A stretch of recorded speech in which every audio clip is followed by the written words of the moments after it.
Ad Agrigento al Circolo Empedocleo si è svolto il Pirandello Day 2023 a conclusione del 23° Pirandello Stable Festival di Mario Gaziano. Tra l'altro è stato consegnato il 12° premio teatrale Pirandello Artis Premium 2023 per la edizione Evento di vestire gli ignudi di Pirandello. Ascoltiamo gli attori protagonisti Maria Grazia Castellana e Giuseppe Cavaleri.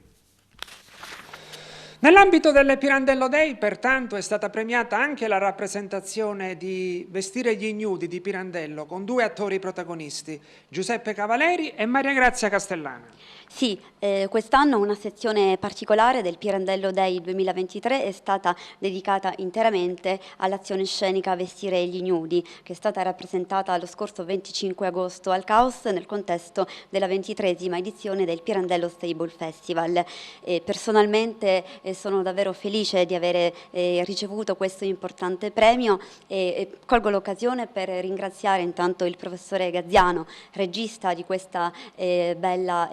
rappresentazione teatrale, di questa azione scenica che ha deciso anche di assegnarci questi importanti premi dedicati appunto a tutti noi artisti di Vestire gli ignudi. Infatti sono comunque anche contenta di poter condividere questo importante premio con i colleghi attori che hanno comunque fatto parte, hanno rappresentato con me questo importante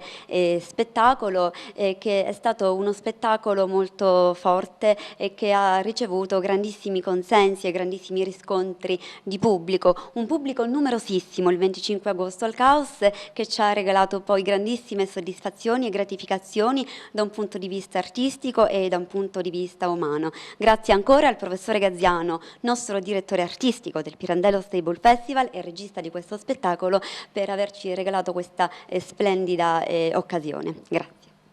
Giuseppe Cavaleri.